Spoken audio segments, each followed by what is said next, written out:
জানিয়ে দেব সর্বশেষ আপডেট বাংলা সংবাদ। শুরুতেই শিরোনাম। বাংলাদেশের রাজনীতিকে নিয়ে ভারত, চীন ও জাপানের কুচক্রান্ত। এরপর থাকছে যে কারণে গ্রেফতার হতে পারে হাসিনা পুত্র জয়। সবশেষে দেখবেন আমেরিকার লাল কার্ড, হাসিনার পতন নিশ্চিত, পালনোর গোপন তথ্য ফাঁস। এতক্ষণ শুনছিলেন সংবাদ শিরোনাম, এখন থাকছে বিস্তারিত। আমার কথা শুনবার জন্য আপনাদের স্বাগত জানাই। আমি ইতিহাসের গবেষক নই, তবে ইতিহাস এবং রাজনীতির ছাত্র হিসেবে ইতিহাসের সাথে আমার সম্পর্ক বেশ ঘনিষ্ঠ। সম্প্রতি মুক্তিযুদ্ধের ইতিহাস নিয়ে যা হচ্ছে তা আমাদের গোটা জাতির জন্য লজ্জাজনক। আমাদের দেশের মূলধারার মিডিয়ার পাশাপাশি অনেক স্থানীয় পত্রপত্রিকায় মাঝে মাঝে বেশ কিছু গুরুত্বপূর্ণ সংবাদ আমরা প্রকাশ হতে দেখি, তবে বেশিরভাগ সময়ই তা আমাদের মনোযোগ এড়িয়ে যায়। কিন্তু যখন সোশ্যাল মিডিয়া ও স্বাধীনভাবে রাজনৈতিক সংবাদ ও এইসব বিষয়ের ব্যাখ্যা বিশ্লেষণ নিয়ে যার যার জায়গা থেকে অনেকেই কাজ করেন, তাই মূলধারার মিডিয়াতে কোনো জনগুরুত্বপূর্ণ বিষয় উপেক্ষিত থাকলেও সামাজিক যোগাযোগ মাধ্যমের কারণে আমরা অনেক গুরুত্বপূর্ণ বিষয় কিন্তু জানতে পারি। গত ২৬ জুন চট্টগ্রাম প্রতিদিন সহ বেশ কিছু পত্রিকাতে একটি খবর প্রকাশিত হয়। খবরটির শিরোনাম এইরকম: মুক্তিযুদ্ধের গল্প বানিয়ে বই লিখেছেন কমান্ডার কোট আনকোট শিরু বাঙালি, বাস্তবে বিল নেই, বিস্ফোরক অভিযোগ বীর মুক্তিযোদ্ধাদের। বেশ দীর্ঘ একটি সংবাদ প্রকাশিত হয় এই বিষয়ে। পরে সোশ্যাল মিডিয়াতে বিষয়টি নিয়ে ব্যাপক আলোচনা ওঠে, বিশেষ করে যখন মুক্তিযোদ্ধার ছেলে ও নাতি নাতনিদের অন্যায্য কোটা আদালতের রায়ে আবার ফিরিয়ে আনার ফলে মাঠে ব্যাপক আন্দোলন চলছে, তখন এমন সংবাদ একটু বেশি আলোচনায় আসবে, এটাই স্বাভাবিক। সংবাদের বিস্তারিত তথ্য এখানে আপনাদের সাথে শেয়ার করবার চেষ্টা করব আমি। মুক্তিযুদ্ধকালীন গেরিলা কমান্ডার দাবি করলেও শিরু বাঙালি পরিচিত সিরাজুল ইসলাম ১৯৭১ সালে শিরু বাঙালি হিসেবে পরিচিত সিরাজুল ইসলাম ১৯৭১ সালে কমান্ডার তো নয়, এমনকি চট্টগ্রাম শহরে কখনো কোনো অপারেশনে অংশ নেননি। যুদ্ধকালীন চট্টগ্রাম শহরের বিভিন্ন কাহিনী নিয়ে বহু বই রচনা করলেও মুক্তিযোদ্ধারা দাবি করছেন চট্টগ্রাম শহরে দায়িত্বপ্রাপ্ত কোনো মুক্তিযোদ্ধা কমান্ডারও শিরু বাঙালি নামের কাউকে চিনতেন না, এমনকি তার নামটিও তারা জানতেন না। শিরু বাঙালি বিরুদ্ধে ভারতে প্রশিক্ষণ নেওয়ার পরেও মুক্তিযুদ্ধে অংশগ্রহণ না করার অভিযোগ তুলেছেন তারা। বীর মুক্তিযোদ্ধা ও মুক্তিযুদ্ধ গবেষকরা বলছেন যে অসংখ্য মিথ্যাচার ও আশারী গল্প শিরু বাঙালি তার বিভিন্ন লেখালেখিতে তুলে ধরেছেন, যেখানে শুধুমাত্র নিজের ঢোল নিজেই বাজিয়েছেন। তারা বলছেন যেসব মুক্তিযোদ্ধা ইতিমধ্যেই মারা গেছেন তাদের সঙ্গে ছিলেন এমন দাবি করে শিরু বাঙালি গল্প বানিয়ে বলেন। চট্টগ্রাম শহরে মুক্তিযুদ্ধকালীন কমান্ডার ও মুক্তিযোদ্ধাদের অনেকে বিষয় নিয়ে জানিয়েছেন যে শিরু বাঙালি তার বিভিন্ন লেখালেখি এবং প্রকাশিত গ্রন্থে নিজেকে অ্যাডভেঞ্চার কাহিনী বা চলচ্চিত্রের হিরো হিসেবে উপস্থাপনের উদগ্র লালসা চরিতার্থ করেছেন, যা রণাঙ্গনের বীর মুক্তিযোদ্ধাদের বিস্মিতই শুধু করেনি, তাদের বিবেক এবং মর্যাদাকে ক্ষতবিক্ষত করেছে। গত ২৬ জুন বুধবার সকালে চট্টগ্রাম প্রেস ক্লাবে আয়োজিত এক সংবাদ সম্মেলনে চট্টগ্রামের শীর্ষস্থানীয় বীর মুক্তিযোদ্ধাদের পক্ষে শিরু বাঙালির ইতিহাসে বিকৃতির বিভিন্ন তথ্য প্রমাণ উপস্থাপন করেছেন চট্টগ্রাম শহরে মুক্তিযুদ্ধকালীন গ্রুপ কমান্ডার এবং যৌথ কমান্ডের সদস্য ডক্টর মাহফুজুর রহমান। তিনি চট্টগ্রাম ভিত্তিক বাংলাদেশের মুক্তি সংগ্রাম এবং মুক্তিযুদ্ধ গবেষণা কেন্দ্র ট্রাস্টের চেয়ারম্যান। মুক্তিযুদ্ধের ইতিহাস নিয়ে অন্তত ১৪টি বইয়ে তিনি প্রায় ৪,০০০ মুক্তিযোদ্ধার সাক্ষাৎকার প্রকাশ করেছেন।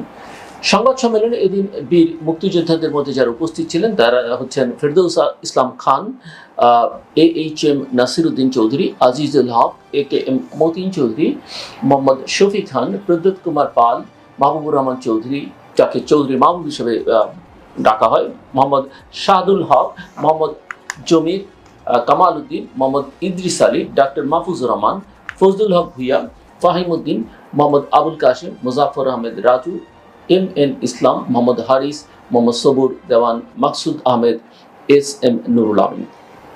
একজনের মিথ্যাচারের কারণে আমাদের সবার গর্বের বিষয়টি কি ম্লান হয়ে যাবে, এমন প্রশ্ন রেখে ডক্টর মাহফুজুর রহমান বলেন, চট্টগ্রাম শহরে শিরু বাঙালি ভাইয়ের কোনো অপারেশন ছিল না, এ ব্যাপারে আমি শতভাগ নিশ্চিত। যারা চট্টগ্রাম শহরে মুক্তিযুদ্ধ করেছেন, কমান্ডার যারা ছিলেন, তাদেরকে আমি এ বিষয়ে জিজ্ঞাসা করেছি, সবাই বলেছেন শিরু বাঙালি চট্টগ্রাম শহরে যুদ্ধ করেননি। আমি শিরু বাঙালিকে আমন্ত্রণ জানাচ্ছি, তিনি যত কিছু লিখেছেন তার একটি ঘটনা আমাদের সবার সামনে সত্য প্রমাণ করুক। আমরা আপনার লেখা সত্য বলে মেনে নেব। তিনি গল্প উপন্যাস লেখেন, সেটা নিয়ে আমাদের আপত্তি নেই, কিন্তু মুক্তিযুদ্ধের ইতিহাস বিকৃত করবেন তা মেনে নেওয়া যাবে না। আগামী প্রজন্মের কাছে আমাদের দায় আছে। মিথ্যাচার শুরু বঙ্গবন্ধুকে নিয়ে। সংবাদ সম্মেলনে জানানো হয় যে শিরু বাঙালির মিথ্যাচার শুরু বঙ্গবন্ধুকে নিয়েই। শেখ মুজিবুর রহমান লাহোরে অনুষ্ঠিত বিরোধী দলীয় রাজনৈতিক কনভেনশনে ঐতিহাসিক 6 দফা দাবি উত্থাপনের পর 11ই ফেব্রুয়ারি তার সফরসঙ্গীদের নিয়ে কুর্মিটোলা বিমানবন্দরে অবতরণ করেন। অবতরণের সময় ছিল বেলা 1:15। অথচ বাঙাল কেন যুদ্ধে গেল বইয়ের 13 নম্বর পৃষ্ঠায় শিরু বাঙালির দাবি করছেন ওই দিন ফজরের নামাজের পর বঙ্গবন্ধুর সঙ্গে তিনি সাক্ষাৎ করেছিলেন। এই মিথ্যাচার পাগলের প্রলাপ ছাড়া আর কি হতে পারে? এমন প্রশ্ন রেখে সংবাদ সম্মেলনে মুক্তিযোদ্ধারা বলেন, আরও একটি জঘন্য মিথ্যাচার হলো শিরু বাঙালি ঢাকা বিশ্ববিদ্যালয়ের ছাত্র ছিলেন এবং ইকবাল হলের, বর্তমান মাস্টার দা সূর্য সেন হল, যেটি আবাসিক প্রতিনিধি ছিলেন সেই হলের। তিনি আরও দাবি করেন 1966 সালের 7ই জুন 6 দফা কর্মসূচির দাবিতে ধর্মঘট চলাকালে তিনি সতীর্থ সহ মিছিল থেকে গ্রেপ্তার হন, কিন্তু তিনি ঢাকা বিশ্ববিদ্যালয়ের ছাত্র দাবি করলেও তার প্রকাশিত গ্রন্থে তার কোনো উল্লেখ নেই। তাই প্রশ্ন জাগে, তিনি আদৌ কি ঢাকা বিশ্ববিদ্যালয়ের ছাত্র ছিলেন? মুক্তিযোদ্ধারা দাবি করেন শিরু বাঙালি ওই সময় ঢাকার কোনো রেস্টুরেন্টের কর্মচারী ছিলেন বলে তারা জেনেছেন। 151 নম্বর গ্রুপের স্বঘোষিত কমান্ডার শিরু বাঙালির প্রকৃত নাম সিরাজুল ইসলাম। তিনি নিজেকে যুদ্ধকালীন 151 নম্বর গ্রুপের কমান্ডার দাবি করে বাঙাল কেন যুদ্ধে গেল শীর্ষক বইটি প্রকাশ করেন। এছাড়া ফেসবুক সহ বিভিন্ন স্থানে নিজেকে যুদ্ধকালীন গ্রুপ কমান্ডার বলে পরিচয় দিয়ে আসছেন। 2020 সালের 20 ডিসেম্বর দৈনিক আজাদিতে একজন আহমদ নবী ও তার গ্রুপের মুক্তিযুদ্ধ শিরোনামে বীর মুক্তিযোদ্ধা সাংবাদিক নাসিরউদ্দিন চৌধুরীর একটি লেখা প্রকাশিত হয়। সেখানেও তিনি লিখেছেন 151 নম্বর গ্রুপের কমান্ডার ছিলেন আহমেদ নবী। 151 নম্বর গ্রুপের অধীনে মুক্তিযুদ্ধে অংশ নেওয়া পটিয়ার বীর মুক্তিযোদ্ধা এ প্রসঙ্গে জানান, মূলত গৌরাঙ্গ প্রসাদ মৃত্যুর পর থেকে শিরু বাঙালি নিজেকে 151 নম্বর গ্রুপের কমান্ডার বলে দাবি করে আসছেন। আসলে তিনি সরাসরি কোনো যুদ্ধে অংশ নেননি। যেসব মুক্তিযোদ্ধা যারা মারা গেছেন তাদের সঙ্গে ছিলেন দাবি করে গল্প বানিয়ে বলেন, লেখেন তিনি। তবে এটা সত্য যে ভারতে প্রশিক্ষণ নেওয়ার কারণে ভারতীয় তালিকায় শিরু বাঙালির নাম আছে। বিভ্রান্তিকর তথ্যে ভরা শিরু বাঙালির বইটি। সংবাদ সম্মেলনে বীর মুক্তিযোদ্ধারা শিরু বাঙালির লেখা বাঙাল কেন যুদ্ধে গেল বইয়ে উল্লেখ করা বিভ্রান্তিকর বিভিন্ন বিষয় তুলে ধরেন। 2019 সালে বইটির সর্বশেষ সংস্করণ প্রকাশিত হয়। বইটির 265 পৃষ্ঠায় কমান্ডার হয়ে স্বদেশ যাত্রা শিরোনামে শিরু বাঙালি লিখেছেন, 1971 সালের 20 অক্টোবরে হরিণা ইয়ুথ ক্যাম্পে তাকে 151 নম্বর গ্রুপ কমান্ডার করা হলে মানু বড়ুয়া নামের এক ছেলে আপত্তি জানায়, কিন্তু নির্বাচক মণ্ডলী মানুর ভেটো দেওয়াকে গুরুত্ব দেয়নি। পরে মানু নিজে থেকে তার গ্রুপে যেতে চাইলে তিনি প্রত্যাখ্যান করেন। পরে মানু বড়ুয়া পটিয়ার হুলাইনের গ্রুপ কমান্ডার আহমেদ নবীর দলভুক্ত হয়। শিরু বাঙালি আরও লিখেছেন যে এই ঘটনার প্রায় 1 যুগ পর মানু বড়ুয়া চট্টগ্রামের কোতোয়ালি থানার মোড়ে ফ্যান্সি টেইলরিং পপে চাকরি করার সময় তার সঙ্গে আমার সাক্ষাৎ হলে হরিণা ক্যাম্পে করা তার ভুলের জন্য সে অনুশোচনা করে এবং আমার কাছে ক্ষমা প্রার্থনা করে। এদিকে বাঙাল কেন যুদ্ধে গেল বইয়ের 266 পৃষ্ঠায় শিরু বাঙালি লিখেছেন, তার নেতৃত্বাধীন 151 নম্বর গ্রুপে প্রশিক্ষণ নেয়া 12 জনের মোট 10 জন মুক্তিযোদ্ধা ছিলেন। এই 13 জনের নামের তালিকার মধ্যে আবার উনাইনপুরার বাসিন্দা সেই মনোজ বড়ুয়ার নামও আছে। অর্থাৎ শিরু বাঙালি একবার লিখেছেন মানু তার গ্রুপ ছেড়ে আহমেদ নবীর গ্রুপে চলে গিয়েছিল, পরে তিনি আবার লিখছেন যে মানু তার গ্রুপে যুক্ত হয়ে যুদ্ধ করেছেন। গ্রুপটি আহমেদ নবীর, শিরু বাঙালির নয়। অন্যদিকে মুক্তিযোদ্ধা তালিকায় অন্তর্ভুক্ত হতে মনোজ বড়ুয়া প্রকাশ মানু যে আবেদন করেছেন সেখানে তিনি লিখেছেন 151 নম্বর গ্রুপের অধীনে যুদ্ধ করেছিলেন, আর তার কমান্ডার ছিলেন আহমেদ নবী চৌধুরী। এই আহমেদ নবী ছিলেন গৌরাঙ্গ প্রসাদের অবর্তমানে 151 নম্বর গ্রুপের কমান্ডার। আরও কিছু মিথ্যাচারের তথ্য বেরিয়ে এসছে, যেমন তিনি 22 মে ক্যাপ্টেন করিমের দলে যোগ দিয়েছিলেন বলে নিজের বইয়ে দাবি করেছেন শিরু বাঙালি। তিনি ফেসবুকে লিখেছেন যে 71-এর 3রা জুন পানওয়ালাপাড়া কবরস্থান থেকে তুলে বস্তায় মোড়ানো একটি LMG নিয়ে দারোগাঘাটে পাঞ্জাবি সৈন্যের সামনে পড়ে যায়, বাকিটা পুরোই ইতিহাস। এই লেখা দেখে অনেকেই মনে করতে পারেন যে LMG নিয়ে সেদিন পাঞ্জাবি সৈন্যদের খতম করে দিয়েছিলেন হয়তো, কিন্তু তা নয়। বাঙাল কেন যুদ্ধ গেল বইয়ের 192 থেকে 96 পৃষ্ঠায় শিরু বাঙালি লিখেছেন যে রিকশায় করে LMG বহনের সময় দারোগাঘাট রোডের সাহেবপাড়ার গলির মুখে পাকিস্তানের 2 জন পোশাকধারী মিলিশিয়ার সামনে তারা পড়েছিল, কিন্তু মাতাল অবস্থায় থাকায় ওই পাকিস্তানিরা LMG বহনের বিষয়টি খেয়াল করতে পারেননি। পরে যে রিকশা করে LMG বহন করা হয় সেই রিকশাওয়ালা 2.5 টাকার ভাড়া 10 টাকা চাওয়ায় তাকে হত্যার জন্য হাজিপাড়ার জালাল ভাই নামের একজনের হাতে তুলে দেওয়া হয় এবং সেখানে তাকে হত্যা করা হয়।